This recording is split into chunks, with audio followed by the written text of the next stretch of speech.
There was more fun in the sun to come on day 3 of the Australian Open, with the third wave of first-round clashes ahead. World number 1 Iga Swiatek would open her account with a rematch of the 2020 French Open final against Kenin.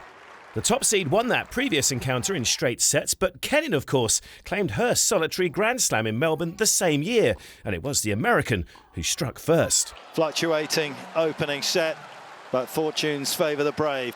Twice Kenin was ahead in the opener, but the top seed's sublime backhand saw her regain control. What a collection. Back in front, 6-5. With the opening set tiebreak seen off in style, Kenin's resistance was broken. Set 2 was a Swiatek masterclass, seen off for the loss of only 2 games. Well, it was always going to be a tough test for Iga in the opening round against a former champion, but she passes that test in the end with flying colours. 20-year-old Runa is already an established star of the men's game, but faced a tough opening round opponent in Japan's Giorgi Nishioka. The dynamic Dane was quick to establish control in the opener, only for the Japanese number 2 to strike back in the second.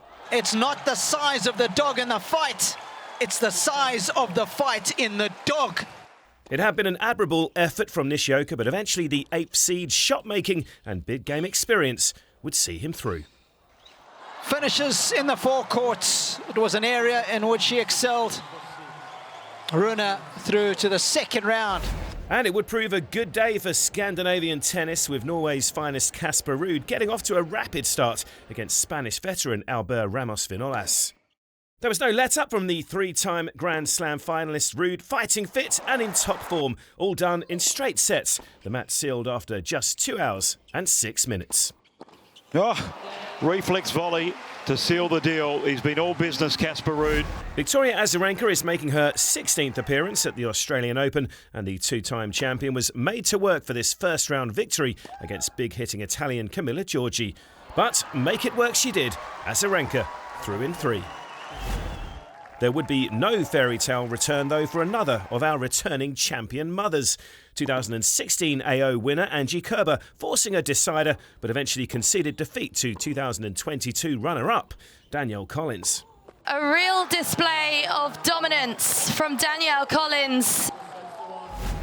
On Rod Laver Arena, it was a battle of the generations, with number 2 seed Carlos Alcaraz taking on veteran Frenchman Richard Gasquet. It was a sizable challenge for the former world number 7, facing the young Spaniard for only the second time. Wow, nuclear forehand. The 37-year-old's killer single-handed backhand, keeping Alcaraz on his toes, taking the first to a tiebreak. An oil painting of a backhand. But the 20-year-old proved too good. A touch of genius when he needed it most.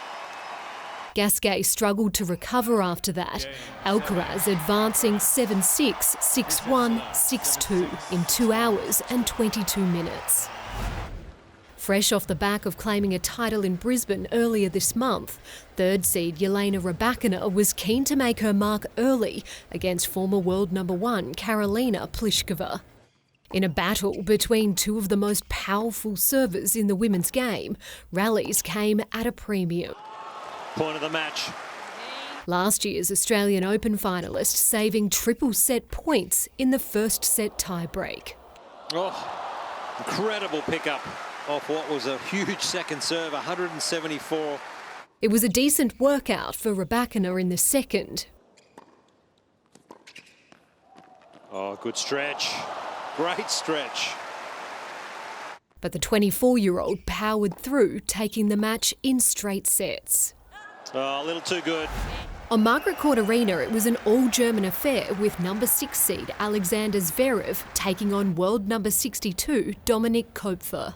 Zverev had to save set points in the third, but found a way to close out his compatriot in 4 from a set down. After withdrawing from the semi-final in Adelaide due to illness just a few days ago, American Jessica Pegula progressed to the second round after defeating Canadian qualifier Rebecca Marino.